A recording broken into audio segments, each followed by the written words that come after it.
Hero कंपनीवाल्यांनी आम्हाला एक गंडवला. तर नमस्कार मित्रांनो, स्वागत आहे तुमचं आपल्या मिनी ब्लॉग सिरीज डे 2 मध्ये. तर चला बघूया. तर नेहमीप्रमाणे निघालो सकाळी क्लासला.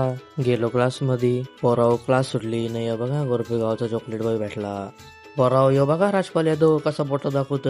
पोहोचलो कॉलेजमध्ये. सेल्फी काढून निघलो वरती आलो ना, बघतो तर कोणीच नाही, कारण सगळी बरोबर वर्गात बसल्या बाई. गेलो हिरोच्या शोरूमवर, कारण आपली XMR सर्व्हिसला दिलेली. But there is a twist. तर विषय काय झाला माहितीये का, गेलो, त्यांचा कॉल आलता दुपारी मला, तर मी गेलो गाडी आणायला आणि कॉल करून सांगितलं की या गाडी पिकअप करा, तुमची रेडी आहे, घेऊन जा. गाडी रिपेअरच नव्हती केली त्यांनी.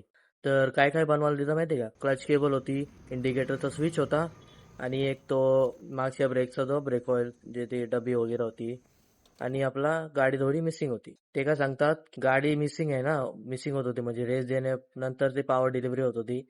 तर ते फिक्स केले त्यांनी, ऑइल वगैरे चेंज केलं, सर्व्हिस झाले, पण ते पार्ट चेंज नाही केले. तर आम्ही तिथून घेऊन कशी जाऊ ती गाडी.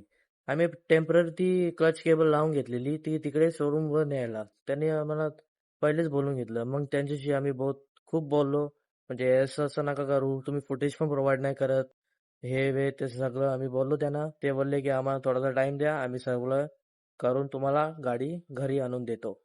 तर माझं म्हणणे आहे की तुमची आफ्टर सेल सर्व्हिस अजून इम्प्रूव्ह करा, कारण आम्हाला पण त्रास नाही होणार आणि तुम्हाला पण त्रास नाही होणार.